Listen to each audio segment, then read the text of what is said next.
What's up, everybody? And welcome to a WNBA State of Mind where we mainly discuss basketball, but we love other sports. And today we just have a special show. We got a special person on here. And as usual, I have nephew Vid and Dominique Don Dada Wilfield on the show.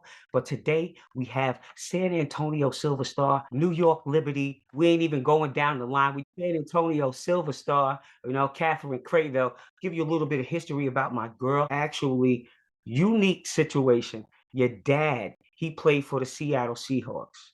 Okay. Also, that experience must have been crazy.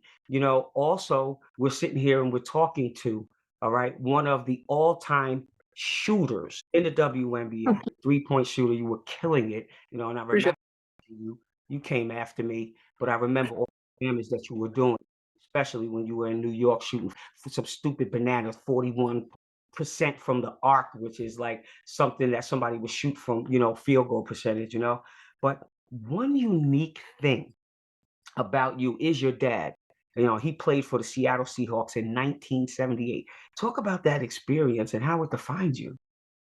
Yeah, I mean, it was I wasn't born yet. I was born in '81, but like just to hear his stories and how that experience was for him being a professional athlete, I think I pulled a lot of that. Whether I realized it or not in the moment, I think a lot of times in life, like you don't realize what you're pulling in and what you're taking for later on in life. But he just shared so many stories about, he wasn't the biggest, the fastest, the strongest by any means, but you better believe he was the hardest worker. He tells a story all the time. If you ever met him, he go, have I told you this story yet? But anyway, they called him Captain Crazy because it didn't matter if it was practice, warm ups, pregame. He went 100%, like balls to the walls, like no matter what. And that's what got him to the league. And I mean, he didn't play very long. He only played a couple years, like a couple other teams' training camps. But I think that's just where I got my determination, my work ethic, because that was something that I always carried. I wasn't the biggest, the strongest, most athletic, but you better believe I was the first one in the gym, first one or last one to leave. And that was just always my thing. Like, because I feel like I just had a sense like I was smart enough to know and like I have to work this hard. I'm not gonna just make it just because like I'm 6'4" and I can shoot. Like I had to work on all those little other aspects of my game so I can keep improving. So just that small little piece, just being able to have that work ethic goes so far. And I think it's kind of a lost art nowadays with a lot of athletes, especially in this generation. Like I don't want to say they as a whole, but a lot of kids like coming up, they don't really know what it means to work hard because they just think everything's going to be given to them. So, fun little fact too. I don't know if you might have to edit it out because you might have to do some research. But my dad actually is the original 12th man. It's like a really weird story, and it's hard to find info on it because nobody talks about it. But they used that term before Texas A&M, before the Seahawks. He was on the field as a 12th man, and they got a penalty in the Seahawks, and they ended up. I don't know if they ended up losing the game. I can't remember, but that was the first time they used that term to refer to a person. They used it as a 12th man penalty, but they literally called my dad the 12th man. And somebody after the game or a couple weeks later, whatever it was, came up to him, "Oh, do you want to coin that term? Like it's gonna go big." Da, da. He was like, "Nah." So like we could have been like bazillionaires, like if he would have like coined it. But fun little fact for you, my dad is actually the original 12th man, and most people don't know that because it's 1978. It was before Texas saying that. Yeah, hats off to my dad because he's a hard worker, and that's where I get my work ethic, and it's it definitely runs in the blood. So Yeah. All right, yeah, I have a question. I want to yeah, follow up with that, if you don't yeah, mind. of What's course. one thing that you learned from your dad that you would give to these kids besides the hard work and dedication?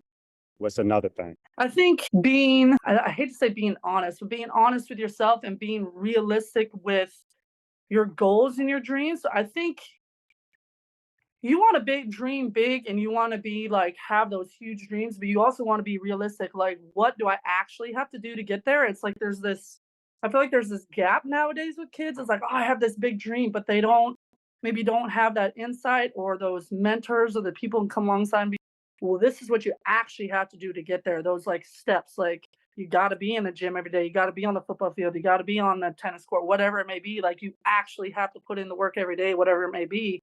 And I think that piece maybe is missing. And that's one thing that my dad instilled in me. Like I was I mean, I took my days off, I took my breaks, but I was the one, I want to go to the gym. I want to do it. And like my dad never had to ask me, hey, do you want to go work out? Do you want to go run? Do you want to do whatever? It was just I wanted to do it. So I think that missing piece, like if kids, I know it's harder nowadays, like, there's so many other things going on. I mean, I grew up in the 80s and there wasn't so much crazy going on, but just trying to pull somebody aside who's been there, done that, a mentor, a aunt, an uncle, parent, whoever it is, like, what do I need to do? Because I feel like that piece really is missing. Like, I mean, I didn't always know what to do, but I had my dad, fortunately, I had him to, hey, this is what I did. And I was a lot like him as an athlete. Like I said, not the quickest, strongest, fastest, but I had that work ethic. So he could really say, hey, if you want to do something great with the basketball skills that you've been blessed with, like, this is really what you need to do. This is how you can get there. And I mean, for me, it might not work for everybody, but, it definitely worked for me. And that's a hard piece, because not everybody's going to steer everybody right, honestly, in the right direction. So that's a hard piece. You really have to find the people you trust. But yeah, just that piece of the actual in and outs of every day, the steps you can take, like mentally, emotionally, like all those things. What is it going to take to really get there? The village, that's what it's called. And so, I mean, that's an absolutely fantastic answer that you gave us. I mean, ironically, drafted you third round, Mhm.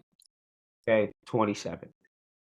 I get drafted to Utah third round, 27. So we have a lot more in common. And when I was reading that, I was blown. You That's know, crazy. I didn't know that. yeah. Talk about your playing days and like who were some of the toughest opponents you had? Yeah, so my playing days, so like a quick recap, I got drafted, like you said, to San Antonio. I got cut. We had back then they drafted 5 rookies, and there literally wasn't room. Like there just wasn't room for 5 people. It wasn't that I wasn't good enough. I thought I was good enough at the bottom of the totem pole type thing, but that's okay. I got picked up by New York halfway through the season. So then I spent 2005 through 2009 in New York, and then I got traded to Chicago. So 2010 and 11 I spent in Chicago, and then 2012 and 13, I was in Atlanta, but I actually got cut from Atlanta in 2013 at the end of training camp. And then I ended my career halfway. I got picked up again by San Antonio at the end of 2013. So most of my stories and my memories, like a lot of them do come from New York because I spent 5 years from there. But I played in all such great cities. So it's hard to be like, this one was better than that. I mean, New York, San Antonio, Chicago, Atlanta, like all amazing cities, all great places to be. I think just a lot of my memories came from New York, and our biggest opponent there was Detroit. Like they were just our crux. Like we always get to the playoffs, and we would always lose to them in the playoffs. Like it was so annoying. Like that was when Tweety was playing, and Cheryl Ford, and Kara Braxton, and all those Katie Smith. That was that core, and it was just I mean, player for player, they probably really were the better team at that time, but I just got to play with some amazing people in New York. My first year, that was Becky was there, VJ, Crystal Robinson, like Elena Baranova, and Waters. Like I had that core group to learn from my first year, and I couldn't replace that at all. I mean, that's an amazing group of girls to like learn from, and as coming in as a rookie, like just really set my sights on, wow, this is an amazing group to learn from, for lack of better words. And I want to take it all in and be that rookie who's annoyingly asking questions and like working my butt off. And I do remember one time, I think it was Anne. It was warm ups or pregame or something, and or shoot around, and I was like probably going a little too hard. And she's like, "Come on, chill out, Kat." And I was like, "Sorry, like I'm just like excited, like I'm ready to go."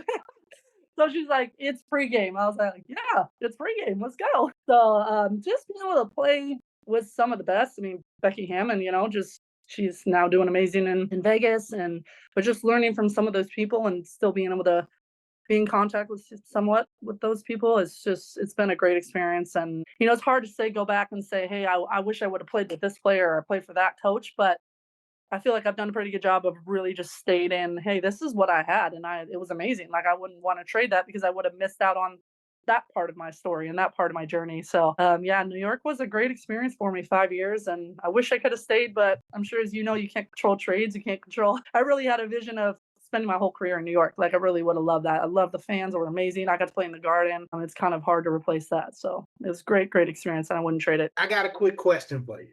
Yes, sir. You played for Bev Smith when you were in Oregon. Yes. Bev is, she was somewhat of a tough coach, around the country. That was kind of her moniker.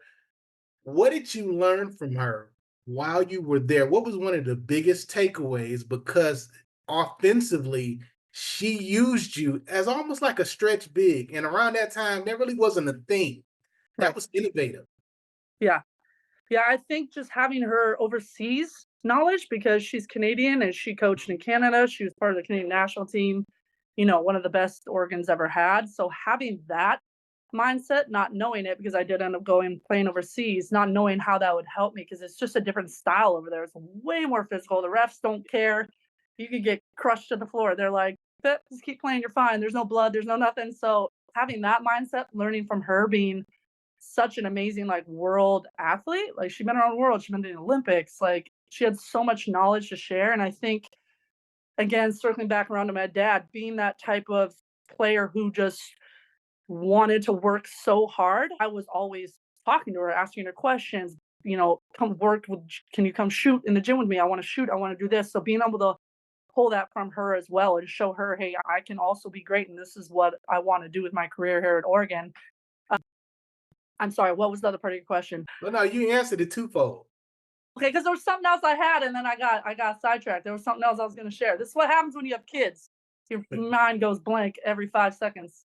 No, there was something else though. You had something really good, and I was like, "Ooh, don't forget." But just speaking back to Bev, being innovative, using you as a stretch big, really The that stretch. in the Yeah, college game, especially in the Pac-10 around that time, your game, like you could shoot the lights out. You don't get enough credit I as being appreciate that. one of Thank you. the best shooters in this game. I Someone appreciate that that. averaged over 38% basically for their career, whether college, whether professional, whether internationally.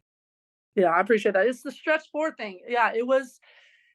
I hate to say before my time because I'm like, man, that really puts me at old. Like I'm not old. I'm 42, but I'm like, man, before my time. You know how they be saying, but yeah, the stretch four thing. It was when I was growing up, I was super little and scrawny, like tall, but like had no no weight on me at all. So I would work on my ball handling and like I was a guard. And so as I filled into my body and got bigger and stronger, like I was able to hold on to that because I had ball handling skills, like really like a point guard. I took a lot of pride in my passing. I felt like I was a really good passer and being so tall, I could dump it in the post as a stretch four. And I really think that was before my time because I'm thinking back now, that's such a huge thing. I mean, look at Asia Wilson, Elena Deladon. Like I got referenced a lot to people would say, "Oh, you Elena Deladon reminds me of you when I played in Chicago."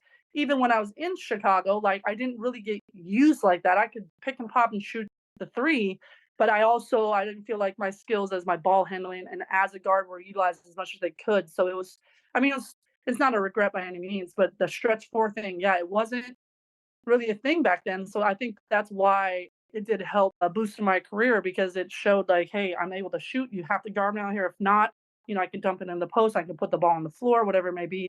I think that was another just thing growing up being like, I don't want to focus on one part of my game. Like I want to be able to do all sorts of things. So knowing that I wasn't again the biggest, fastest, strongest, like, okay, maybe I got some big banger down in the post. Like I don't want to post up. I'm like little and kind of scrawny but tall. Like I'm strong but not like a banger. Like, okay, I can pull out. I can put the ball on the floor. I can do pull-ups.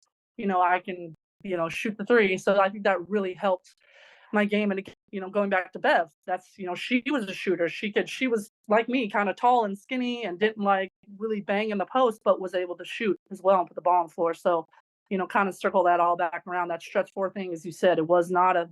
It's definitely a thing now, but it wasn't a thing really when I was in college and even my first couple of years professionally. It wasn't. A lot of my coaches, not to sidetrack, but a lot of my coaches were like, well, don't put the ball on the floor. Don't do that. Just go post up. And I'm like, this is what I do. Like, I literally would get like reamed sometime, like, don't do that. And I'm like, you're just a shooter. I'm like, but I'm not. Like, I'm not just a shooter. There's so many other things that I can do. So, but now it's great. The game's expanded. People, 5'2", 5'3" can play, and 6'7", 6'9", whatever it may be. So I love how the game's expanded, and it's been awesome to see. I just want you to listen to yourself for a second. Nope, I hate listening to myself. I want you to listen to me. I want you to listen. Okay. Okay. All right. You were a sharpshooter, and some of your best performances were in New York with the Liberty, where you torched the net, shooting 37 points. You are also 42nd, as of yesterday, on the WNBA all-time list for three-point shooting. Okay? You lit it up when you were in New York, 41.7%. All I right? appreciate You were a bear. Now you're on the other side. So a fantastic weekend in Vegas. Yeah. Left and went back, and it's still buzzing. I know it is. Of course. And you were one of the few players that reached out, very interested in, wanting to do the podcast, and also very interested Yeah. in other endeavors, which we'll talk about off the cuff, because you're very interested. One thing I noticed about you in Vegas is you are a problem solver. Every single time you would crack me up and you didn't even know it, because every time something went left, you were like, all you have to do is and I'm like, this girl is like Dr. Fix It over here. Probably would be somebody who's fantastic in player personnel. Talk to me about some of the things that you may be interested in as we wind down the show. Yeah, I think a bunch of people told me, not that specifically, but oh, why don't you get into coaching? And I'm not gonna go on a tangent. There's other reasons. I mean, I got two little kids. There's a lot going on, but I honestly don't think I'd be that good upfront head coach. I'm not that motivator, that rah rah rah. I'm like, I don't know what to say. I just know how to like be a relational coach. So I think I'd be great. Like you said, player relations, like that one-on-one, pull the kids aside, like, hey, this is what I'm seeing. I mean, how many times you want to hear the head coach tell you what to do? It's kind of like, let me go to the coach that I connect with, that can really feel me and listen to me. It's not going to just tell me what to do. You know what I mean? So I feel like that's where I would flourish, is being more of that one-on-one. The coach players can come to and vent, and oh, this person's bothering me, or I don't like head coach, or whatever, whatever.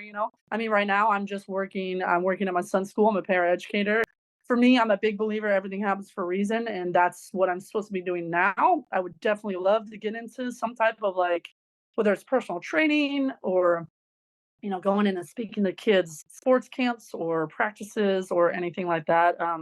Yeah, I really appreciate you saying that, because I'm one of those people, like, I feel like I can think outside the box, but a lot of times I'm like, sometimes it is just black and white, and somebody says something, I'm like, well, why don't you just do it like this then? I think it's like there's so many this and this and this. It's like, well, you can just go from point A to point B like this, and it actually works. Like, you don't always have to have all these random outside things, and it doesn't have to be this complex thing that sometimes we make it. But yeah, I mean, I'm like I said, I'm a big believer. Like, God's got me where I'm supposed to be right now. I'm a single mom of two little kids, just turned 8 and 5, and they really need me. I'm a single mom. Their father isn't involved, so I'm being the best mom I can be right now, and being at my son's school has been a huge blessing.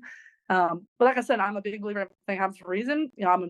There's a reason I'm on here with you. You never know who might see it and who might be like, "Yep, we want her to come to a camp, come do this and that." And yeah, but I'm happy, I'm healthy, I'm blessed. My kids are doing great, and I'm staying focused on that. But yeah, I mean, I'm in Seattle, so I'm right where the storm can be. I don't know how to like tell them, hey, like, I'm here. Come on, you can use me. Like, I got all sorts of stuff in this brain. But yeah, no, I'm happy. I'm blessed. I'm grateful for where I'm at, and my WM experience, overseas experience, was definitely one of a kind, I think. And I think I would have a lot to share with current players. I think it's all about just getting your foot in the door and taking advantage of the opportunities that are given to you, like here with your podcast. I think it's amazing. And like you said before, how we had a connection. I never like really knew you, but every time I went to Vegas, we automatically, that was the first, like, you're the first person I sought out. It was like, oh, where's Goody? I gotta say hi. I gotta give her a hug. And I don't normally do that to most of the other players, because I don't know. As you get older and you have kids, you can like feel people's energy. But I was like, I'm good with that one. I'm good with that one. But I always like,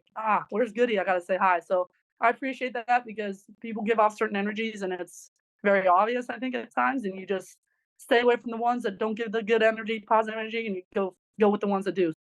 I appreciate you for that. Craig, I love you, and you listen to NBA State of Mind, and we're going to end on that one. That's right. So I appreciate you guys, all the listeners, all the people that download, share, like, everything that you do, follow, make comments on the WNBA State of Mind. Find us on Spotify and most of the podcast listening. Appreciate you. Thank you for coming on the show, Craig. All right. Appreciate you. Y'all have a blessed day.